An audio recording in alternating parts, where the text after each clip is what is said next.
प्रश्न नंबर 18। दो वृत्त हैं। ये पहला CO-R, दूसरा C ब्रैकेट में OR और C-O-R', एक दूसरे को P बिंदु ब्रैकेट में 3,1 पर बाह्यतः स्पर्श करते हैं। यदि O और O' के निर्देशांक क्रमशः इतना और इतना है, इनके क्षेत्रफलों का अनुपात 4:9, तो P² + Q² का मान ज्ञात कीजिए। तो प्रश्न को भी समझना है, उसी के अनुसार चित्र बनेगा। दो वृत्त दिया है, एक वृत्त है O और दूसरा है O'। पहला वृत्त का केंद्र O है और दूसरा वृत्त का केंद्र O' है।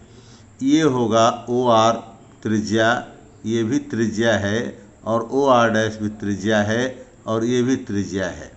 इसको बाह्यतः स्पर्श करते हैं दोनों वृत्त, ये और ये वृत्त बाहर से ये स्पर्श करते हैं बाह्यतः।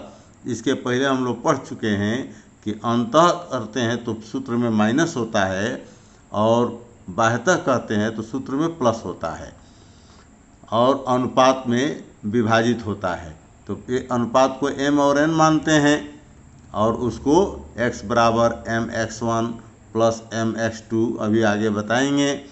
इस तरह से प्रश्न के अनुसार चित्र बना लेंगे। तो वृत्तों के क्षेत्रफलों का अनुपात 4:9 है। पहला क्षेत्रफल और दूसरा दोनों में अनुपात जो है 4/9 है क्षेत्रफलों में। तो पहले इसका क्षेत्रफल निकालेंगे। तो इसका क्षेत्रफल, किसी भी वृत्त का क्षेत्रफल πr² होता है। पाई का मान 22/7 होता है। r मतलब त्रिज्या, तो यहाँ पर त्रिज्या है, ये OP और ये पाई है। तो πr², ये r है, OPR, ये r है, त्रिज्या है। तो OP², पहले वृत्त का क्षेत्रफल ये होगा, और दूसरे वृत्त का क्षेत्रफल πO'P²। क्यों कि ये O' वृत्त वाला है, तो ये इसकी त्रिज्या ये है। तो इस तरह से पहले क्षेत्रफल बटा दूसरा क्षेत्रफल बराबर दिया है प्रश्न में 4/9। 4:9 मतलब 4/9। अब यहाँ पर पाई से पाई कट जाएगा, और ये OP² है और ये O'P² है, तो बटा 4/9। तो चूंकि ये दोनों स्क्वायर है, इसलिए इसको भी होल स्क्वायर बना लीजिए। तो ये OP का होल स्क्वायर बटा O'P का होल स्क्वायर और 2/3 का होल स्क्वायर। तो ये दोनों जो है, फिर से देखिए कि ये पाई से पाई जब कट जाएगा तो OP² बचेगा, और ये यहाँ पर O'P² बचेगा, और ये 4/9 है, इसको उतार लेंगे। तो ये 4/9 का होल स्क्वायर 2/3 है, 2/3 का होल स्क्वायर बनेगा।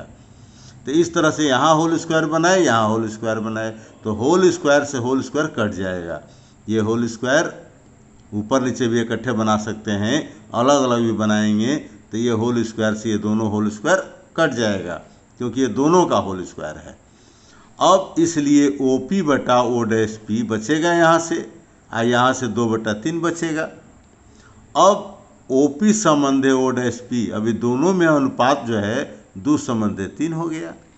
तो ये अनुपात को बाह्यतः स्पर्श करता है, प्रश्न में है बाह्यतः। ये हो गया m और ये हो गया n। तो बाह्यतः जब स्पर्श करता है तो उसके लिए एक सूत्र है, अभी इसके पीछे वाले सवाल में हम बताए हैं कि x बराबर mx1 + mx2 बटा m + n। तो दो बिंदु हमको मालूम है, और दोनों बिंदु यहाँ पर दिया हुआ है, एक बिंदु ये और एक बिंदु ये। तो इस तरह से इसको x1 y1 और इसको x2 y2 मान लेंगे, अनुपात को m और n मान लेंगे। तो सूत्र है, यहाँ सूत्र नहीं लिखे हैं इसलिए कि इसके पहले सूत्र लिख चुके हैं। तो इस तरह से आप x बराबर mx1 + mx2 बटा m + n ये रखेंगे, तो इतना होगा। इसके बाद ये 2q हो जाएगा, और 3 × में 3 होगा, और 2 3 जोड़ेंगे 5 हो जाएगा। ये x का मान दिया हुआ है, P पॉइंट, ये x है तो ये y है। तो जब x बराबर लिखेंगे तो यहाँ 3 होगा। इस तरह से अब ये यहाँ पर देखिए 5 से 3 में गुणा कर देंगे 15 और ये 2q + 3। तो अब यहाँ पर 2q पक्षांतर कर दीजिए तो 3 इधर जाएगा, 15 में से 3 गया 12, इसलिए q बराबर 12/2 बराबर 6। अब फिर यहाँ पर लिखेंगे y बराबर my1 + mi2 बटा m + n। क्यों कि x वाला सूत्र है, ये y वाला सूत्र है। सूत्र नहीं लिखे हैं कि इसके पहले वाले में हम सूत्र लिख करके समझा चुके हैं 2-3 सवाल। अब ये 2 दूनी 4 -4 और 3p में गुणा 3p और 2 3 5, फिर 5 का गुणा 1 में करेंगे तो 5, इसको इधर कर लेंगे तो इसको बराबर के एक तरफ और इसको बराबर के एक तरफ। इस तरह से ये 3p है बराबर, ये -4 इधर जाएगा +4 हो जाएगा, तो 3p बराबर 9। अब p बराबर 9/3 यानी p का मान 3 आ गया और यहाँ q का मान 6 आ गया। तो प्रश्न में क्या है, p² + q² का मान बताइए। इसलिए p² + q² बराबर p के जगह 3 का स्क्वायर और q के जगह 6 का स्क्वायर। इस तरह से 3 का स्क्वायर 9 और ये 6 का स्क्वायर 36। तब p² + q² में इतना अनुपात हो जाएगा। इस तरह से ये p² + q² बराबर 45 ये आ गया। इसी का मान पूछ रहा है। तो इस तरह से ये